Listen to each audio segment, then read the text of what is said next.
आयु के 4 बाल ब्रह्मचारी ऋषि कुमारों के दर्शन हुए। नारायण जब 4 बाल ब्रह्मचारी 5 वर्ष की आयु के ऋषि कुमारों के दर्शन हुए, जिनका नाम था सनत, सनंदन, सनातन, सनत कुमार, जिनको कहते हैं नारायण सनकादि ऋषि। जब 4 ऋषि सनत, सनंदन, सनातन, सनत कुमार के दर्शन देवर्षि नारद जी को हुए, जिनकी आयु 5 वर्ष की थी।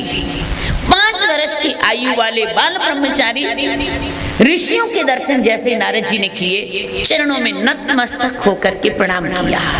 नारायण जो पहुंचे हुए संत होंगे, कभी उनकी आयु को मत गिनना कि कितनी बड़ी आयु की है। और एक बात बताऊं ना, संत कभी बनाए नहीं जाते हैं, संत तो बने बनाए आते हैं।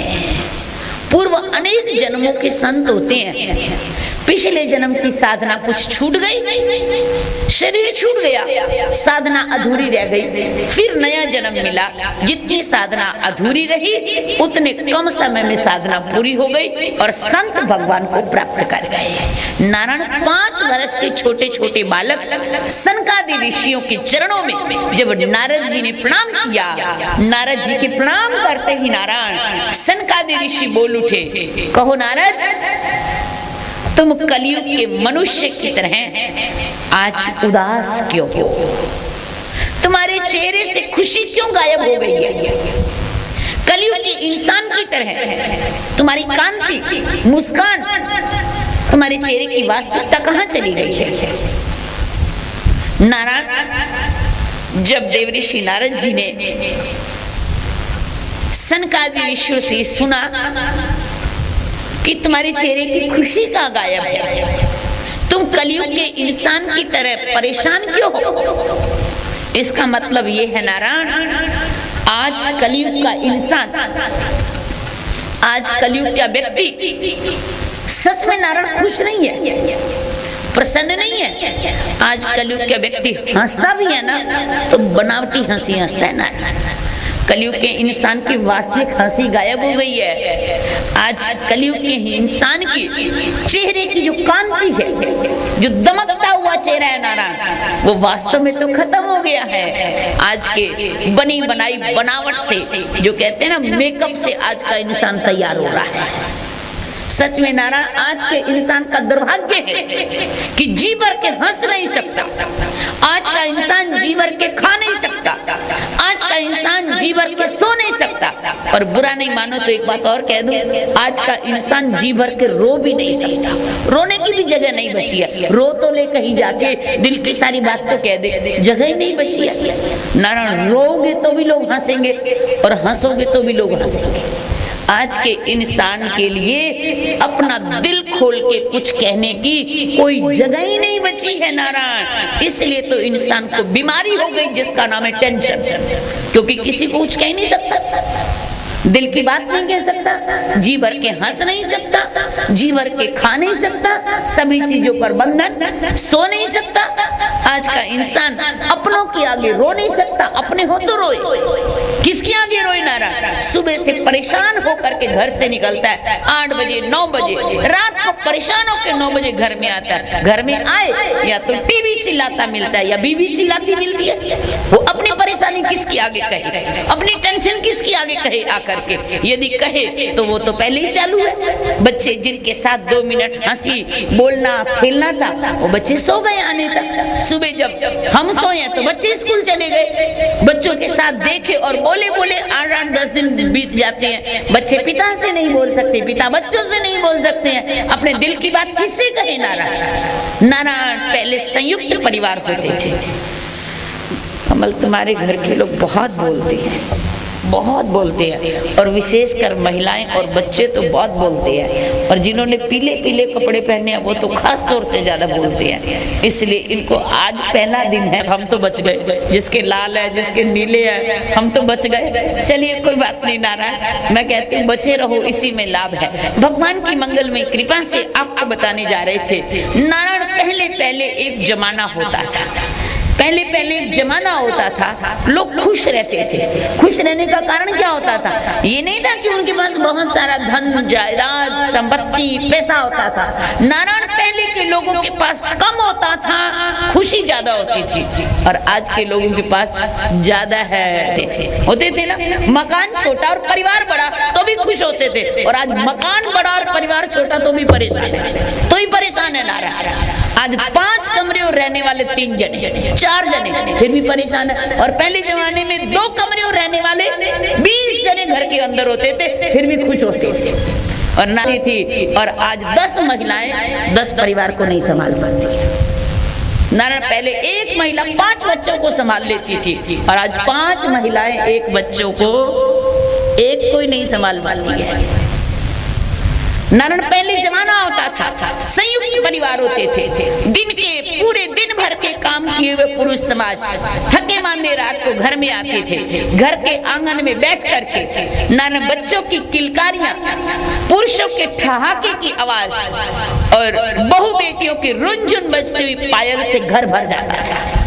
लोग ठाके की हंसी हंसते थे, अपने दिल की बात दूसरे से कहते थे, दूसरे की सुनते थे। समस्या का समाधान आधा तो यही खत्म हो जाता था जब 5 परिवार के 7 सदस्य मिलकर के बैठते थे और ये कहते थे, चिंता मत कर, हम बैठे हैं ना। जब एक के सिर पर 12 हाथ होते थे, 6 व्यक्तियों के 12 हाथ होते थे और कह देते थे, चिंता मत कर, हम बैठे हैं ना, तो उसकी टेंशन तो वैसे ही खत्म हो जाती थी। और नारायण, जब मिल करके बैठते थे ना, 2 रोटी की जगह 4 रोटी खाई जाती थी। और नारायण, पहले के व्यक्ति जब भोजन खा के उठते थे, भोजन खाने के बाद उनको मीठा चाहिए होता था। नारायण, और नहीं कुछ तो गुड़ी चाहिए, गुड़ी खाते थे, और नहीं तो शक्कर चाहिए, और नहीं तो चीनी चाहिए, मतलब खाने के बाद उनको मिठाई चाहिए। और आज के लोगों को खाने से पहले दवाई चाहिए। आज के इंसान को खाने से पहले दवाई चाहिए, और पहले जमाना होता था मिठाई लोग खाते थे। नारायण नारायण, आज घर से बाहर कहीं जाना हो, पहले घर से बाहर कहीं जाना होता था तो लोग अपने साथ मिठाई के डिब्बे ले जाते थे, रास्ते में जरूरत पड़ जाएगी। और आज जब घर से बाहर जाते हैं ना, तो पहले बैग में दवाई के डिब्बे रखते हैं कि इसकी जरूरत पड़ सकती है। कारण क्या है? कारण ये है कि हम दिल की बात किसी को कह सकते नहीं है। हमारी सोच इतनी तंग हो गई है, हमारे विचार इतने संकीर्ण हो गए हैं, हम ना किसी की सुनने की ताकत रखते हैं, ना किसी को सुनाने की हिम्मत रखते हैं। नारायण, देव ऋषि नारद जी आज जब सनकादि ऋषियों के पास गए, सनकादि ऋषियों ने देखते ही कह दिया कि कहो नारद, आज तुम कलयुग के इंसान की तरह परेशान क्यों हो? क्योंकि कलयुग का इंसान 24 घंटे परेशान है। नारायण, और एक खास बात बताऊं, जो परेशान व्यक्ति होगा ना, उसकी खासियत होगी। वो खासियत ये होगी कि परेशान व्यक्ति से पूछो ना, तुम परेशान हो, कभी नहीं बताएगा मैं परेशान हूं, कभी नहीं बताएगा मैं परेशान हूं। नारायण, आज देवऋषि नारद जी से संतों ने पूछा, कहो नारद, तुम परेशान क्यों दिखाई दे रहे हो? नारद जी कहते, नहीं, 2 व्यक्तियों की आदत होती है। एक तो परेशान आदमी कभी नहीं कहेगा मैं परेशान हूँ, और एक कथा में सोया हुआ आदमी वाली कोई बात नहीं है, बस 2-4 बूंदे ही आई है, ज्यादा कोई बात नहीं है, ज्यादा कोई बात नहीं है, 2-4 ही है। तो नारायण नारायण, भगवान श्रीमन नारायण की मंगलमय कृपा से आपको बताने जा रहे थे कि देवऋषि नारद जी से संतों ने जब पूछा कि कहो नारद, तुम परेशान क्यों हो? नारद जी ने कहा, नहीं परेशान नहीं हूं। संत समझ गए कि कोई ना कोई बात तो है। एक बात बताएं नारायण, इस दुनिया में जो डॉक्टर होते हैं ना, अनेक तरह के डॉक्टर होते हैं। कोई डॉक्टर होते हैं हार्ट के स्पेशलिस्ट, कोई होते हैं हड्डी के स्पेशलिस्ट, कोई होती है चमड़ी के स्पेशलिस्ट, कोई होते हैं दांत के स्पेशलिस्ट, कोई होते हैं नाक कान गले के स्पेशलिस्ट, कोई होते हैं नारायण इत्यादि और छोटी बड़ी बीमारियां जितनी भी शरीर में, अब कितनी गिनाए आपको, इनके स्पेशलिस्ट। परंतु नारायण, एक डॉक्टर ऐसे होते हैं जो होते हैं बच्चों के स्पेशलिस्ट। नारायण जो बड़े लोगों के डॉक्टर होंगे तो बड़े जब बीमार व्यक्ति, रोगी व्यक्ति जब जाएगा तो डॉक्टर साहब से ये तो कह ही देगा ना कि डॉक्टर साहब मेरे कान में इतने दिन से दर्द है, मैंने ये दवाई ली, मेरी आंख में ये परेशानी है, मैंने ये दवाई ली, या मुझे इतने दिन से बुखार है, मैंने ये इलाज करवाया। एक बात बताओ, जो नन्हा सा 4 महीने का बालक है या 6 महीने का बच्चा है, जब उसे कहीं भी परेशानी होती है तो वो बेचारा ना तो बोल सकता ना बता सकता, वो नन्हा सा बालक तो एक ही काम कर सकता, रोएगा। जब वो रोएगा तो उनके माँ पिता ये तो समझेंगे कि बीमार है, वो क्या करते, उन्हें समझ नहीं आती कि बीमारी क्या है। वो नन्हे से छोटे से बालक को, उस 4, 5, 6 वर्ष के बालक को जब लेकर के बच्चों के स्पेशलिस्ट डॉक्टर के पास जाते हैं तो डॉक्टर साहब क्या करते हैं, बच्चा रो तो रहा ही होता है, उस बच्चे को डॉक्टर टेबल के ऊपर लेटाते हैं।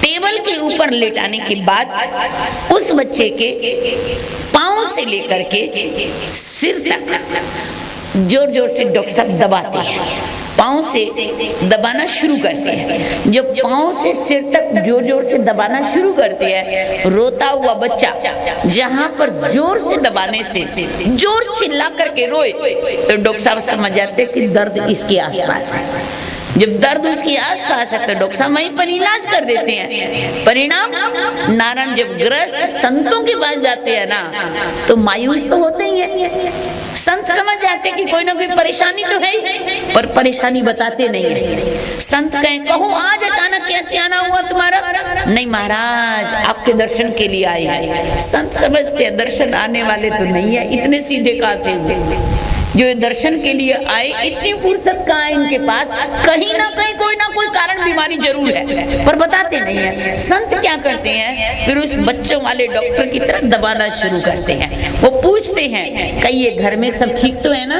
बोले हमारा सब ठीक है। कहिए फिर परिवार में सब ठीक तो है ना, बोले हमारा सब ठीक है। बिजनेस व्यापार ठीक तो है ना, बोले महाराज सब ठीक है। बेटी के घर में सब ठीक तो है, सब ठीक है। पोता ठीक है, बोले महाराज यही तो परेशानी है, पोता ही तो नहीं है। वही तो आपके द्वार पर प्रार्थना करने आए हैं कि एक पोता तो घर में चाबी संभालने वाला हो जाए। संत कहते हैं अब समझ में आई क्यों आए थे यहाँ पर, अब समझ में आई। आज देव ऋषि नारद जी जो है ना संतों के पास गए, प्रणाम किया, बैठे। सनकादि ऋषि पूछते हैं कि कहो नारद आज तुम उदास क्यों, बोले नहीं महाराज उदास नहीं हूँ। संतों ने पूछा क्या तुम्हारा किसी ने अपमान किया, बोले नहीं अपमान भी नहीं किया। तो क्या तुम भगवान का नाम लेना भूल गए, बोले नहीं महाराज नाम लेना भी नहीं भूले। तो फिर नारद क्या तुम्हें भगवान के धाम के दर्शन नहीं हुए, कहीं दर्शन करने गए थे भगवान के दर्शन ना हुए हो, ऐसा तो नहीं हुआ, बोले महाराज ऐसा भी नहीं हुआ। सनकादि ऋषियों ने कहा तो नारद तुम किसी को कुछ देना चाहते थे क्या नहीं दे पाए। नारद जी चुप हो गए, मौन हो गए, समझ गए संत कि नारद जी किसी को कुछ देना चाहते थे सो दे नहीं पाए, इसलिए परेशान है, इसलिए उदास है। ये दर्द इसके आसपास है, ये परेशानी उदासी जो है ना ये इसके आसपास है कहीं। नारायण सनकादि ऋषियों ने नारद जी से कहा कहो नारद किसको क्या देना चाहते थे जो नहीं दे पाए। नारद जी ने कहा महाराज मैंने भक्ति माँ को वचन दिया था तुम्हारे दोनों पुत्र ज्ञान और वैराग्य को स्वस्थ कर दूंगा, परंतु नहीं कर पाया, मैं परेशान हूँ, मैंने माँ को वचन दिया था। सनकादि ऋषि ने कहा नारद परेशान मत होइए, इस संसार में यदि रोग है तो उसका निदान भी है, बीमारी है तो उसका इलाज भी है। कहो नारद तुमने भक्ति माँ के पुत्र ज्ञान और वैराग्य को स्वस्थ करने के लिए क्या क्या उपाय किया। नारद जी ने कहा महाराज मैंने शांति पाठ किया, मैंने स्वस्ति वाचन किया, मैंने बालकों पर जल छिड़का, मैंने बालकों को ऊपर जल छिड़कते हुए वेद मंत्रों का पाठ किया, वेदों की ऋचाओं का पाठ किया, पुराणों के श्लोकों का पाठ किया, बालकों पर जल छिड़का। पर जितना भी जब भी मैंने जल छिड़का परिणाम ये हुआ कि 2 मिनट के लिए 1 मिनट के लिए बालकों ने आंखें खोली, स्वस्थ हुए, पुनः बेहोश हो गए। नारायण नारायण जब ये कहा कि बालकों ने 1 मिनट के लिए आंख खोली पुनः बेहोश हो गए तो उस समय सनकादि ऋषियों ने कहा, नारद, इसका मतलब ये हुआ कि तुमने जो दवा दी, तुमने जो इलाज किया, तुमने जो यत्न किया, इसका मतलब ये हुआ कि तुम्हारी दवा तो ठीक थी, दवा की मात्रा कम थी।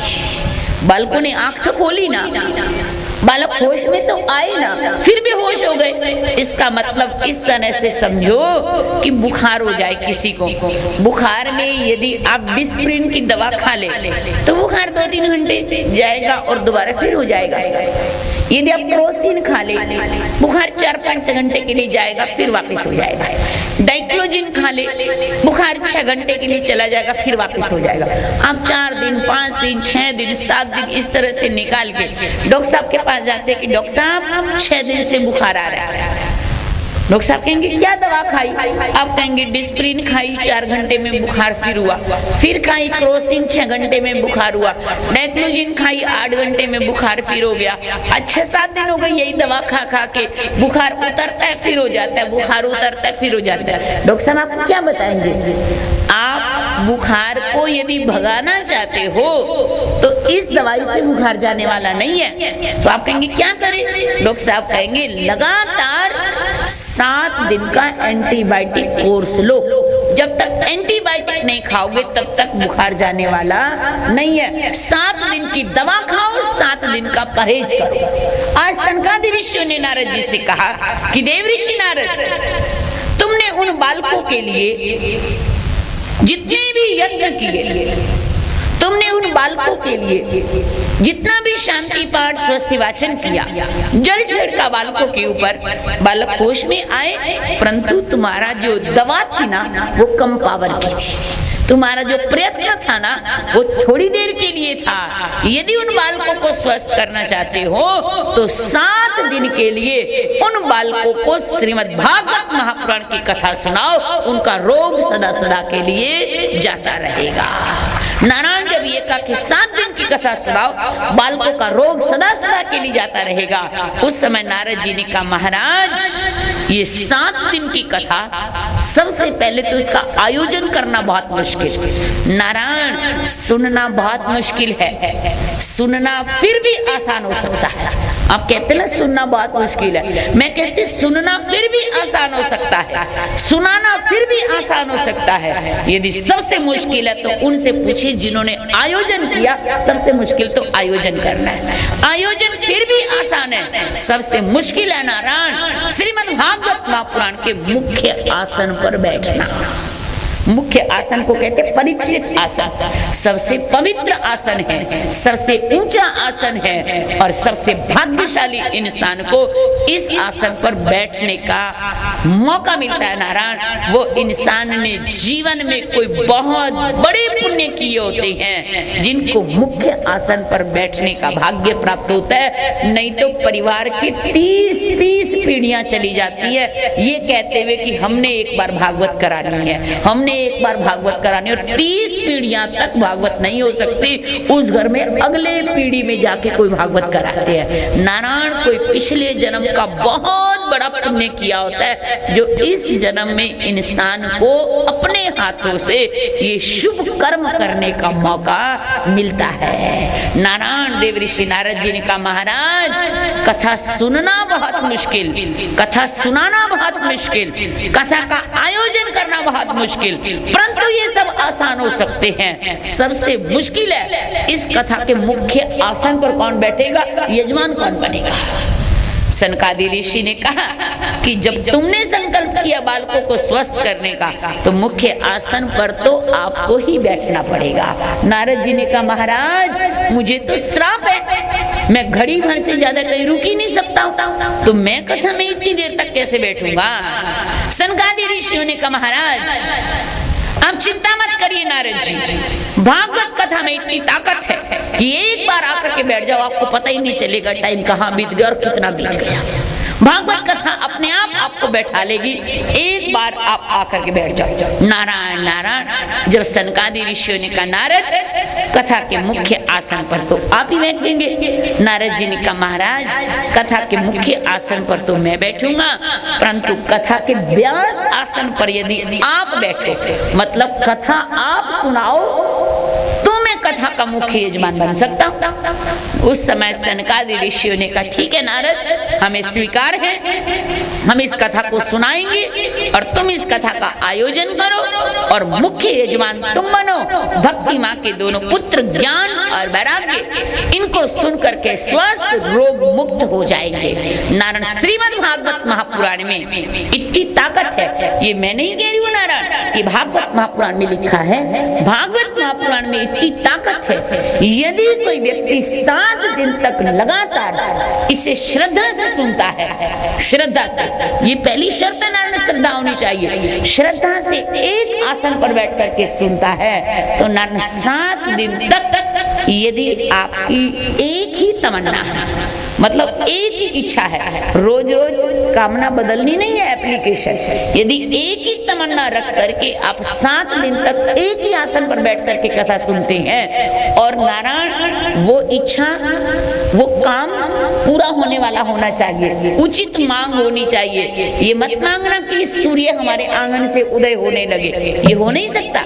जो उचित मांग है ये सोच करके आप बैठेंगे तो नारायण की कृपा से भागवत महापुराण, नारायण जिसके मन में जो भी इच्छा होती है भगवान की कृपा से जरूर पूरी होती है। ऐसा भागवत महापुराण में लिखा है, ऐसा संत कहते हैं, ऐसा ग्रंथ कहते हैं, ऐसा मैंने मतिवानों से सुना है। नारायण की पावन मंगल में कृपा से नारायण आपको बताने जा रहे थे कि भागवत महापुराण में देवऋषि नारद जी ने जब सनकादि ऋषियों से कहा कि महाराज आप मुख्य आसन पर बैठेंगे, तब मैं मुख्य, महाराज आप व्यास आसन पर बैठेंगे तब मैं मुख्य आसन पर बैठ करके कथा सुनूंगा और आयोजन करूंगा। सनकादि ऋषियों ने कह दिया तथास्तु, ऐसा ही होगा, हम कथा सुनाएंगे और आप इसका आयोजन करो। नारद जी महाराज सभी संत ऋषियों को लेकर के उस कथा का आयोजन करने लगे।